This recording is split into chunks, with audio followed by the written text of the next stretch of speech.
Esta questão é do Microsoft Excel na sua versão 2010 e nós vamos tratar a respeito de formatação. Por esse motivo, leremos a questão e depois passaremos ao computador. Nós temos então a questão do MI para o cargo de Engenheiro Civil da CESP de 2013. Vejam que na questão já nos aparece logo uma tabela feita no Excel. Vamos conhecer e vamos entender um pouco mais essa tabela, ver quais são os itens mais importantes nela. Nós temos aqui uma tabela que nos demonstra, na coluna A, na linha 1, os serviços desenvolvidos. Foram serviços de demolição de piso, execução de contrapiso, assentamento de piso e outros serviços que nós realmente não precisamos atentar a respeito. Nós temos um item aqui, que depois vamos ver o que significa esse combo apontando para baixo, que é possível fazer através desse combo. Na coluna B, nós temos as unidades em metros quadrados. Na coluna C, quantidades executadas, aí vejam que são em valores. Aqui nós temos os valores unitários e aqui na coluna E, o valor medido, já em reais. A formatação, percebam que é o item principal dessa nossa tabela. Vamos continuar lendo, então, o nosso enunciado. A tabela acima, que nós conhecemos agora, elaborada em uma planilha do Excel, ilustra um boletim de medição. Com relação ao Excel e com base nessa tabela, nós vamos julgar os itens subsecutivos. Então, vamos ver o que nós temos aqui para ver. Ao se inserir uma nova coluna entre as colunas C e D, vejam agora que nós estamos falando de inserção de colunas. Lembrando que as colunas são indicadas pelas letras A, B, C. Então, nós vamos inserir uma coluna entre C e D.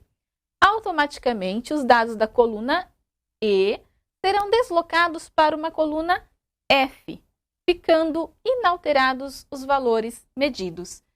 Observem aqui então, ele quer inserir uma coluna aqui, entre a C e a D, e quer saber se os dados vão ser enviados para uma coluna F sem alteração dos valores. Por ser uma questão muito prática, nós vamos conhecer esta questão, este panorama no computador, mas antes eu vou passar a resposta para vocês. Nós vamos incluir uma questão, aliás, uma coluna aqui e vamos automaticamente ter todo o seu restante passado para próximas colunas. Desta forma, nós percebemos que o enunciado está, então, correto. Vamos ao computador. Vamos aproveitar esta questão para aprendermos diversos itens de formatação que nos levarão a ter, nesta tabela, a mesma aparência que a do exercício. E também, claro, verificar a correção ou a resposta correta à assertiva proposta. Temos aqui algumas palavras escritas e percebemos que elas não ocupam devidamente o seu espaço dentro da célula. É como se tivesse muito texto para pouco espaço da célula. Isso pode ser corrigido facilmente. Coloque o mouse entre as colunas em questão, a e a B, e clique 2 vezes rapidamente.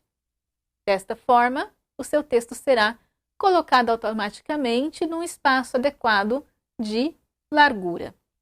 Nós temos o mesmo caso em outros lugares, onde também podemos ou clicar 2 vezes entre as colunas ou arrastar com o botão esquerdo do mouse pressionado. Outra coisa que notamos é que aqui em quantidades, no gráfico que é da questão, faz parte do enunciado, ele ocupa 2 linhas e o nosso está só em uma linha.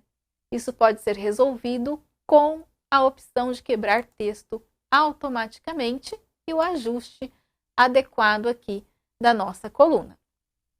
Feito isso, vamos às próximas opções. Percebemos que aqui nós temos um M2 e aqui um metro quadrado. Para corrigir isso, podemos apenas selecionar o número 2 e formatá-lo.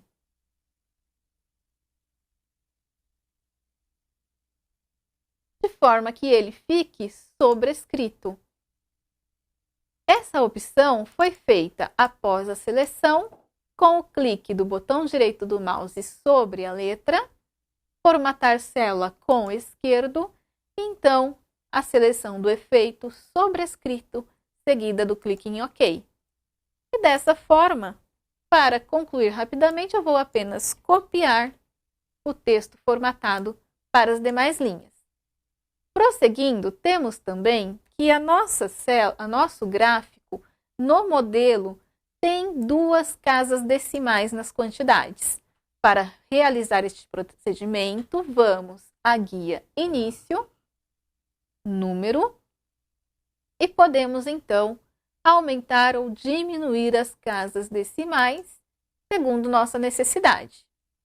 Em valor unitário, que também podemos fazer a quebra automática do texto, para ficar mais semelhante ao da questão, temos o indicador da moeda, que pode ser colocado pela guia Início, grupo Números, formato de número de contabilização. Ajustando, ele ocupa a devida proporção na célula. E pronto, temos uma formatação bem semelhante. Agora, para concluir, vamos mesclar as células aqui do total medido.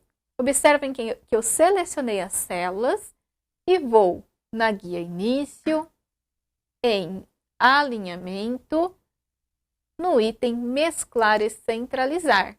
Para a nossa tabela ficar mais parecida ainda com a do enunciado, vamos selecionar tudo e depois disso aplicaremos as bordas na nossa célula, selecionando na guia Início todas as bordas para ficar com esta aparência. E faremos a soma do valor medido clicando na célula E6 e aplicando facilmente a autossoma. Pressionando o Enter, já nos traz o valor, deixando a aparência mais parecida com a do enunciado. Para ficar com a aparência mais parecida ainda, o que nos falta são esses combos que estão sendo colocados no cabeçalho. Para fazer isso, nós vamos clicar em Classificar e Filtrar e agora em Filtro. Isso nos possibilita localizar e deixar visíveis apenas itens que nos interessam em determinado momento.